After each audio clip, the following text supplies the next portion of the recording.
Did you know that the word barangay comes from the word Balangai, a type of boat? So even back then, our people were already moving communities, Moana style. Hello dear viewers, I'm Kuya Ems and welcome to Chalk at Lapis. Today, we'll explore what life was like before the Spanish arrived in the barangay. This is episode 1 of our 3-part series on Precolonial Philippines.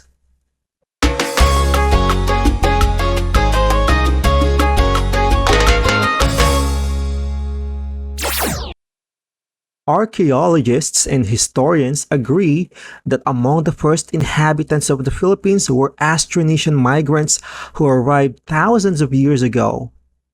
Using their Balangai boats, they sailed from southern China and Taiwan and settled across the islands. They brought with them the roots of our languages, culture, and way of life, including pottery, metalwork, and native musical instruments that we still recognize today. A barangay was a small community named after the Balangai boats used by the early settlers. These villages were often built along rivers or coastal areas. Each barangay had 30 to 100 families and was self-governing, with its own leader, rules, customs, and religion. Think of it as a mini kingdom. Some barangays were peaceful and agricultural, while others were known for trade. They could form alliances or rivalries with neighboring barangays. Trade and diplomacy were common even before the Spanish came. At the head of the barangay was the Datu, the chief, protector, and economic leader. In larger settlements, we also had Daraha, rulers of port cities and trading hubs. Lakan, a higher status leaders among multiple barangays. And Sultan, a religious leader and ruler, especially in Mindanao. In some places, the Datu had a council of elders and advisors, giving us an early form of local governance.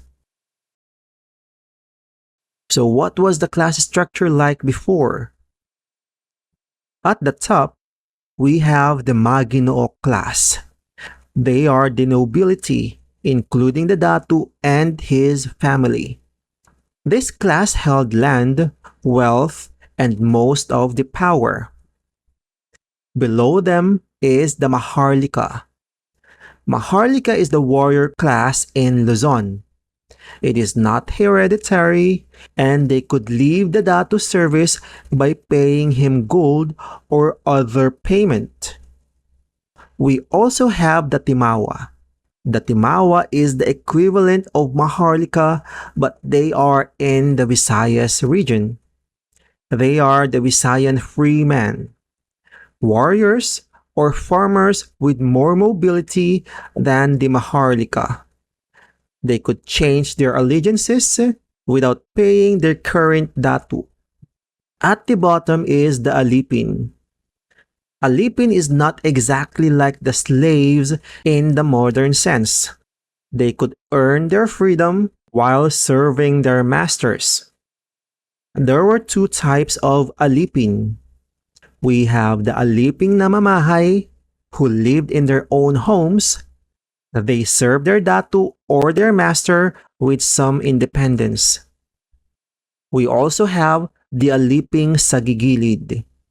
These are the slaves who lived in their master's house, and they have the least amount of freedom in the society. Social status could change based on debt, marriage, or acts of heroism. Some Alipin rose to power, while some nobles lost their status. Our ancestors practiced animism. The belief that spirits resided in nature, trees, rivers, and mountains were all considered sacred. The Babaylan or Catalonan served as priestesses, healers, and spirit guides. Most were women, though there were male Babaylans too. Major deities included Bathala, who is the supreme god, Apulaki, who is the god of the sun and war, Mayari, goddess of the moon, and a lot more. They also honor the Nitas, which are ancestral spirits, and Diwatas, who are nature spirits, making offerings and holding rituals to ensure peace and prosperity. Our ancestors were hardworking and resourceful. They farmed rice, fished, and raised animals. Barter was the main form of trade. They traded with the Chinese for porcelain and silk, Arabs for spices and tools, Malays and the Indians for cloth, ornaments, and ideas. In exchange, they offered gold, pearls, rattan, and food. They also had systems of weights and measures like the salop, gatang, and dakang. Culturally, they were rich in music and poetry, with epic tales like Hinilawod and Biag ni Lamang, and dances like Binanog and Duyan-Duyan. So when people say Precolonial Filipinos were primitive before the Spanish, that is not correct.